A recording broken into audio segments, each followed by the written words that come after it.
Good Morning Business, French Tech.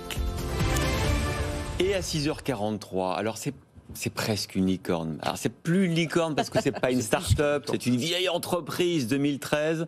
Enfin, vous avez comme été valorisé plus d'1 milliard de dollars il y a quelques mois. Vous êtes une French Tech parce que vous avez digitalisé tous les métiers du droit. Et aujourd'hui, les huissiers de justice, puisque vous annoncez ce matin l'acquisition de SoftWest. Bonjour Hugues Galambrin. Bonjour. Vous êtes le président du groupe Septéo.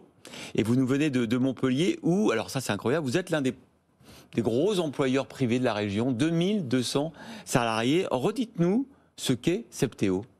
Septéo, rapidement, c'est un grand éditeur de logiciels, enfin un grand éditeur de logiciels à l'échelle de la France. En tout cas, on est un des principaux éditeurs de logiciels dans deux grands domaines, Legal Tech et PropTech. Au niveau de la Legal Tech, on peut dire qu'on est l'un des principaux éditeurs européens, ouais, voire même le plus important.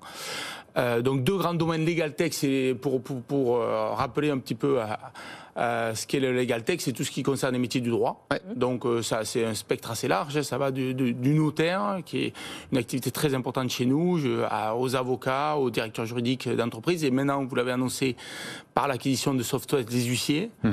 Et puis la PropTech, c'est tout ce qui concerne l'immobilier. Donc ouais, tout ce qui est lié aux agences immobilières, aux syndics de copropriété ou aux gestionnaires de biens. Vous avez 130 000 clients, hein? Un petit peu plus, je dirais même plutôt 150 000, 150 000 utilisateurs de nos solutions quotidiens. Des collectivités par exemple? Pas tellement. Pas tellement, c'est plus des cabinets. Non, c'est des PME, ETI qui nous utilisent. Oui.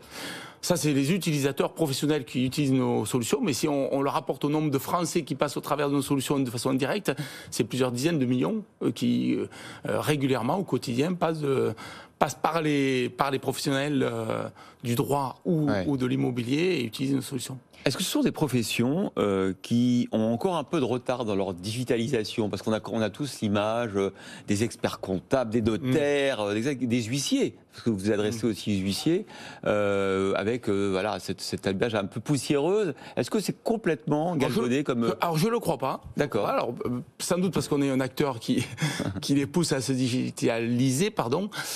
Je ne le crois pas, et je dirais même que certaines professions parmi la Legal Tech sont très en avance. Ouais. Je pourrais citer les notaires notamment, vous avez parlé des notaires. On voit bien avec en plus pendant la pandémie, toutes les visios, les signatures déléguées, etc. Ouais. Exactement, les notaires sont très en avance. La profession notariale a fait de gros efforts en matière de digitalisation, ils le continuent, le poussent, on est les acteurs avec eux de cette digitalisation, mais ils sont eux-mêmes acteurs de cette... Est-ce que la pandémie, du coup, a accéléré votre propre développement? Parce que justement, tous ceux qui avaient un peu de retard, ils auraient dû se mettre effectivement au goût du jour. Oui, alors on parlait des notaires, par exemple, les notaires sont tous mis depuis des années. Donc en fait, ils ont accéléré sur un certain nombre de sujets. Vous avez parlé de la digitalisation au niveau des signatures électroniques, bien sûr, de la visio aussi, puisque maintenant on peut signer un acte à distance. Je sais pas, vous avez sans doute vu ça. Vous avez ces outils? Oui, tout à fait. Tout ça est intégré dans nos outils, évidemment. C'est un peu plus vrai, par exemple, pour la profession des avocats qui sont, eux, pas tous du tout digitalisés. Il y a des écarts très importants, mais qui est très lié à la profession. La profession des avocats est assez hétérogène.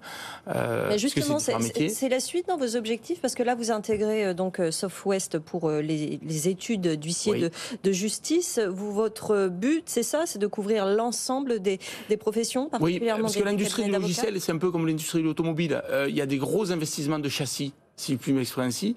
Donc les investissements en matière de technologie, surtout avec le cloud, sont très importants.